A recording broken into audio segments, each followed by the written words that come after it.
नमस्कार. चंद्र राशीप्रमाणे मकर राशींच्या व्यक्तींना जानेवारी 2026 या महिन्यासाठी मी आता मार्गदर्शन करणार आहे.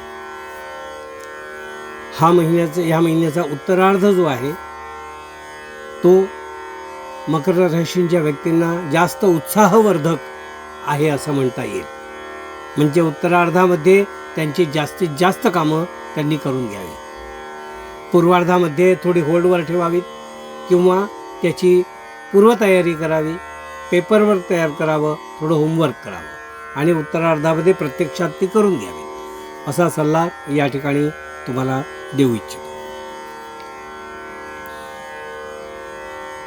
उत्तरार्धामध्ये आपल्याला जे काही अनुकूल घटना घडणार आहेत, उत्साहवर्धक घटना घडणार आहेत, त्याचा फल आपल्याला जास्तीत जास्त चांगलं मिळावं यासाठी आपल्याला काय करता येईल हा आपण विचार करावा.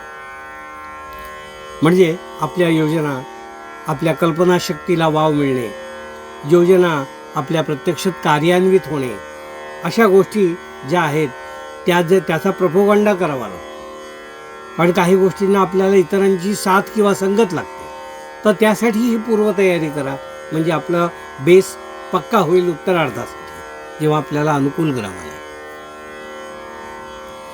आपली बुद्धी, आपली योजना, आपले विचार हे सगळं उत्तमोत्तम प्रकारे अंमलात येईल आणि ते तुम्हाला जाणवेल, त्याच्यातला बदल तुम्हाला जाणवेल, त्यामध्ये लोकांचा मिळणारा रिस्पॉन्स तुम्हाला जाणवेल. तर असं अनुकूल कालावधी तुम्हाला घडत असताना तुम्हाला खूप आनंद होईल असंही मला या ठिकाणी दिसून येत आहे.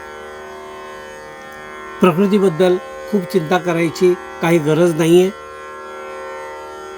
पण तरीसुद्धा थोडंसं टेन्शन मात्र तुम्हाला या महिन्यात थोडंसं दिसून येत आहे.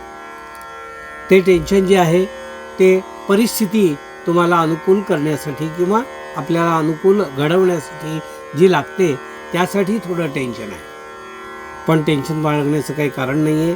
त्याच्यावर खूप कमी विचार करा आणि आपण अंमलात सगळ्या गोष्टी आणायला सुरुवात करा. कुटुंबामध्ये आपलं कुटुंब जे आहे, आपल्या घरातल्या व्यक्ती जे आहेत किंवा अन्य आपले जे पारिवारिक सदस्य आहेत त्यांचं प्रत्येकाचं काही मत आहे. ते प्रत्येकाचं मत जे आहे ते आपण विचारात घ्या आणि त्याप्रमाणे प्रत्येकाला योग्य न्याय द्या. कारण कोणावरही अन्याय होता कामा नये आणि असं वाटता कामा नये की माझ्या ज्या काही विचार आहेत, माझे विचार ते दबले जातात, असं होता कामा नये. म्हणून अशी कोणाची तरी कंप्लेंट घरात त्यांची राहू शकते, पण त्याला योग्य आपण समजूत घाला आणि आपण जे करताय ते कसं योग्य आहे हे पटवून द्या.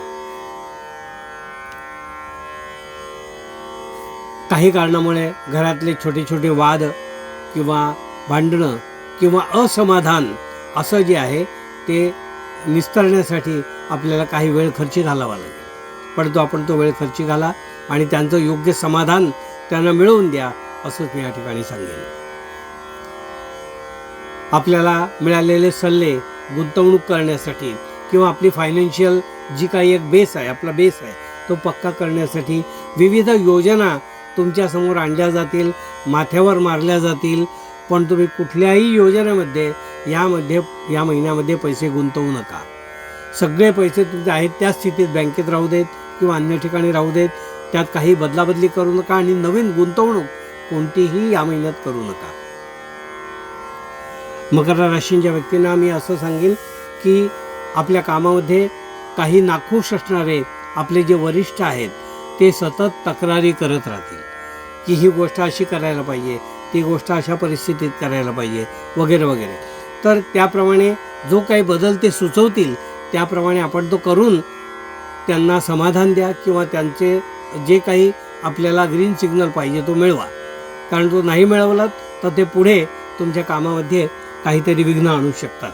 म्हणून आपल्या वरिष्ठांचं सहकार्य लाभणे यासाठी काही गोष्टी तुम्हाला कराव्या लागतील. कामाचं रिपिटेशन करावं लागेल, पण ते आपण अवश्य करा. मोठे व्यवसाय करणारे जे लोक आहेत, ज्यांना काही कर्ज वगैरे लागतात, ते कर्ज उभारणीसाठी हा चांगला महिना आहे असं म्हणता येईल. कर्ज उभारणे, त्यासंबंधी पैसे गोळा करणे, लोकांचा विश्वास संपादन करणे आणि आपल्या मनातल्या गोष्टी करवून घेणे यासाठी हा महिना अनुकूल आहे. तर त्यासाठी आपण जी तयारी लागते ती सर्व काही करा, लोकांचा विश्वास संपादन करा आणि चांगलं प्रेझेंटेशन जे आहे ते लोकांना सादर करा, की ज्यामुळे तुम्हाला या गोष्टी करण्यात काही अडचणी येणार नाही. कारण ही मेहनत तुम्हाला करायची आहे. प्रेझेंटेशन करणं आणि ते तयार करणं या गोष्टी तुम्ही अतिशय अचूक करा असा माझा सल्ला या ठिकाणी तुम्हाला राहील. विद्यार्थी जे आहेत मकर राशीत त्या विद्यार्थ्यांना अभ्यासासाठी अनुकूल कालावधी आहे असं म्हणता येईल. पण आपलं लक्ष जे आहे ते चैन मौज मजा यामध्ये सीमित ठेवा, म्हणजे मर्यादित ठेवा, अमर्याद ठेवू नका. हे पथ्य जर त्यांनी पाळलं तर त्यांना परीक्षेसाठी संबंधित अनुकूल ज्या गोष्टी आहेत त्या घडतील. आपल्या शिक्षकांकडून गुरूंकडून योग्य मार्गदर्शनही लाभेल असा हा महिना मकर राशीच्या व्यक्तींना विद्यार्थ्यांसाठी आहे असं म्हणता येईल. कौटुंबिक कारणाने घरामध्ये काही खर्च करावा लागणे, काही रिपेरिंग, घराचं काम, सिव्हिल काम किंवा फर्निचरचं काम असं काहीतरी काम या महिन्यात निघणार आहे. घरातल्या काही वस्तू ज्या आहेत त्या बिघडणार आहेत, म्हणजे फ्रीज म्हणा, अशा काही वॉशिंग मशीन म्हणा, अशा या मोठ्या उपकरणांचं एक दुरुस्ती देखभाल असं या महिन्यात निघणार आहे. पण ते टाईम पाहून वेळोवेळी निघणार आहे तर ते आपण खर्च करायला हवं. उत्पन्न जे आहे या महिन्यात पुरेसं तुम्हाला राहणार आहे, त्यामध्ये खूप काही त्रास दिसत नाही आहे. तर त्या वेळोवेळी अशा घटनांनी तुम्ही स्वतः कौटुंबिक आनंद तो कौटुंबिक आनंद जो आहे तो ताजेतवानेपणे ठेवा असाच सल्ला मी या ठिकाणी देईन.